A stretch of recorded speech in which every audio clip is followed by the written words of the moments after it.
Hello everybody, it's me Nate aka Devil Dog, and I'm back with another rant video. That's right, I'm going to try to keep this one calm and collective, but I am going to rant about it. Yeah, that's right, you've seen it in the title, believe it or not. This is a rant about Ghosts of Tsushima. And I know what you're going to say, but Nate, you gave it such high praise. You say it's Game of the Year material and you absolutely love it. What are you going to rant about with this? Well, here's the thing. With every single game in existence, there is no game that's perfect, okay? They're all going to have minor faults, some design issues and stuff like that. That's not a big deal. But there's certain key things of Ghost of Tsushima that I just have to point out to get off my chest. And I know other people who have played this game have experienced the same things that I have. And it's super, super annoying. Now, first of all, this is not going to include any glitches, okay? Glitches are a part of games, especially giant open world games, and that's not that big of a deal, especially with patches where they alleviate most of the glitches. These are not glitches. These are major design flaws with this game that needs to be addressed, okay? First of all, I love epic giant game worlds, all right? But the problem is, there is a point that even when you have tons of things to do in a giant epic game world, you have a game world that is so epic and big and grand and beautiful, it takes forever to get where you need to go. Even with fast travel. I mean, seriously, you'll have something on the map that'll be like, look, like you're here, and you need to go right here. And you're like, it's not that far. And then you look, it's like 1,000 meters away, and you got to ride on your horse, ride on your horse, and ride on your horse, and ride on your horse, and ride on your horse, and ride on your horse, and ride on your horse. And it's like, but Nathan, that's part of the experience of the game. Listen, a beautifully designed game world will only get you so far when the travel is so far, okay? Once you unlock the ability, once you've been to a location, you can fast travel to that location. They added that for the fact that they know that they made a game world so freaking huge that they'd be like, we gotta do something, let's make fast travel. And it has some of the best fast travel I've ever seen in a game that's large. Super quick loading for the traveling system, which is great, but you still have to travel to get there.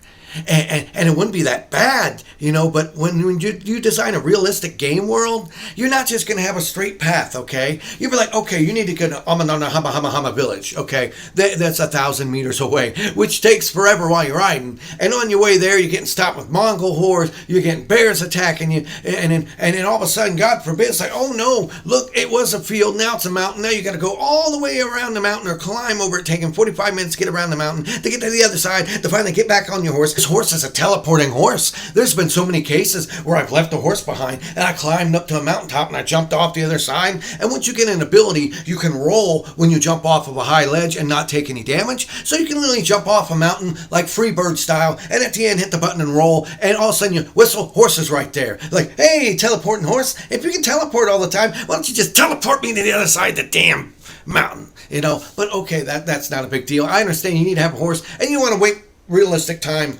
Wee, come here, horse. Horse, hey, horse, where's the horse? Oh, that's right, it took me 40 minutes to climb over the mountain. It's going to take him 40 minutes to get around. No, teleporting horse, which is nice. But the fact of the matter is, game worlds have gotten too dang big, okay? You can make a beautiful game world packed to the brim with content, but it still takes forever from point A to point B. Now, minor nitpick, I guess, but that one is one of the biggest things that annoys me with this game. Next up, ladders. Ladders.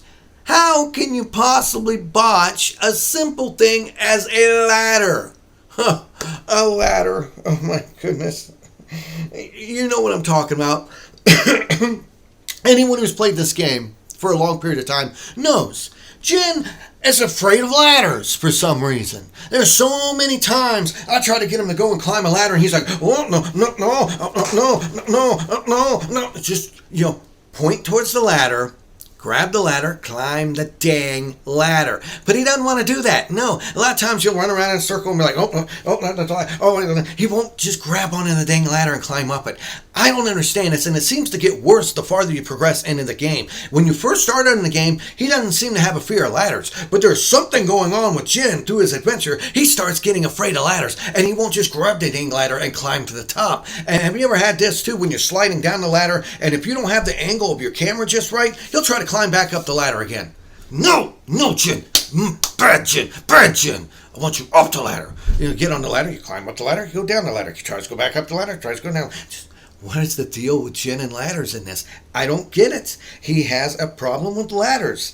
Now, the other big thing that bothers the living crud out of me is, why do you have to have the same button to collect items as it is to go through doors?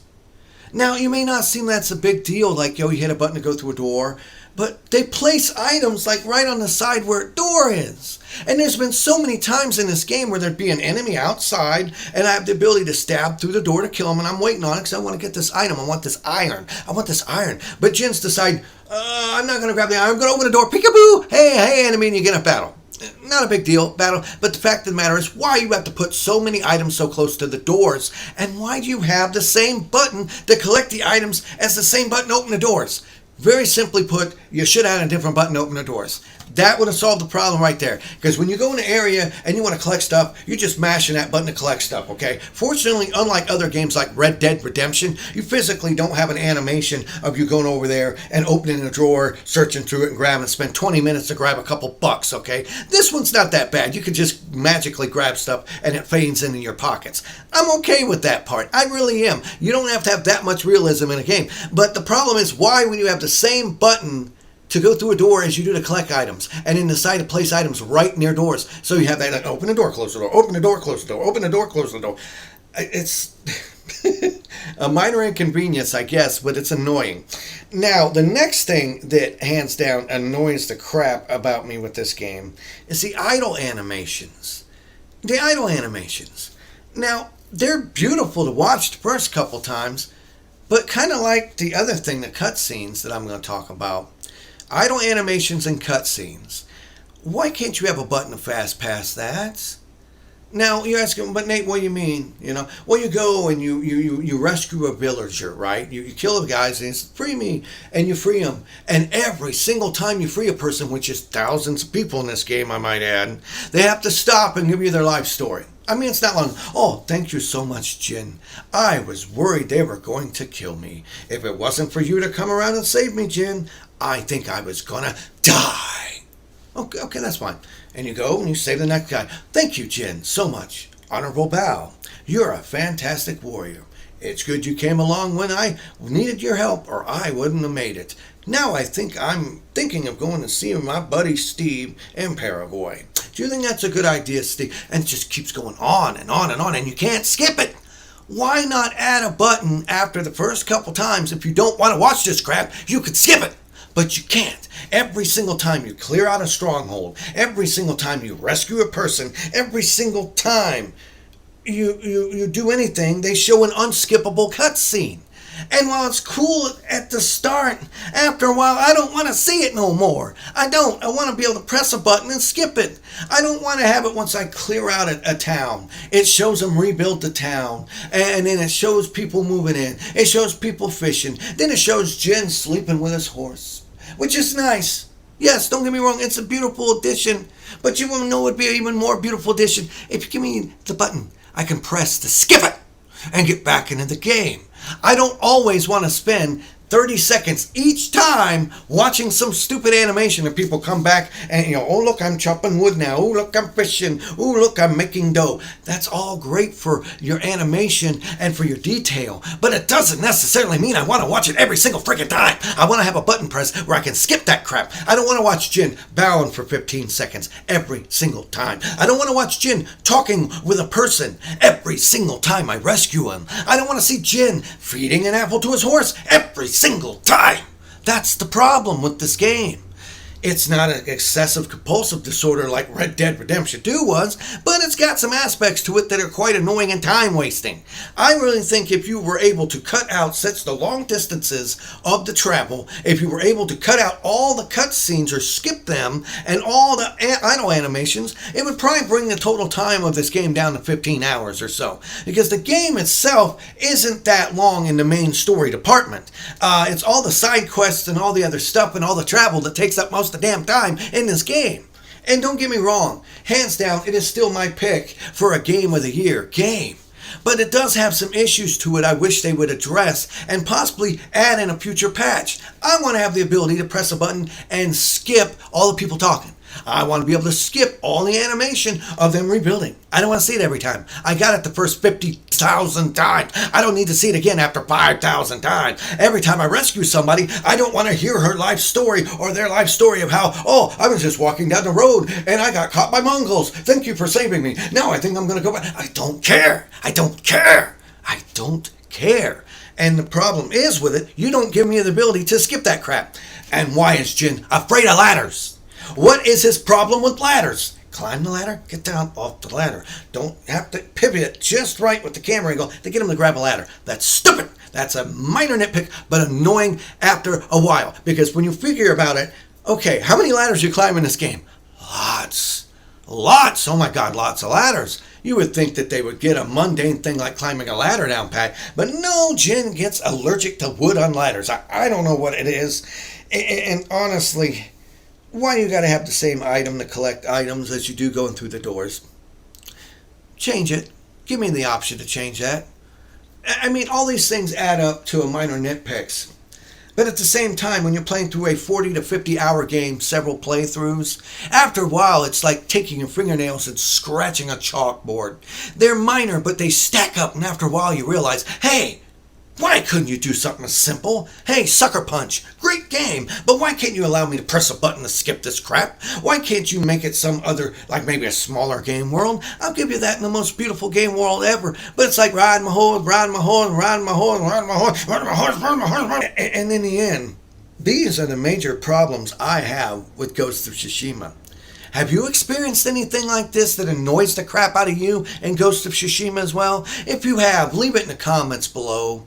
Honestly, these are just some, and not all, of the inconveniences that I found that they could very easily fix with a life improvement, a quality of life patch that just allows simple things. I understand the travel you can't fix. You did the fast pass travel thing. I can deal with that. I don't like it, but I can deal with it. But if you could add some way to fix Jin where he can climb a ladder without freaking out, if you can change it in the option menu to where I can have a different button to collect the items so I don't get in and out of doors when I'm trying to collect stuff, and if you could add a button that would let you skip all the idle animations and cutscenes every single time, I would love the game so much more. This was Nate, aka Devil Dog. Hit the bell icon when I release any new videos. Hit the like icon if you like this video. Leave in the comments below if you like Ghost of Tsushima and if you've had any of these problems annoy you as well. And remember, I always end my videos by saying, have fun, play hard, and remember, people, the devil's in the details. Peace out until next time.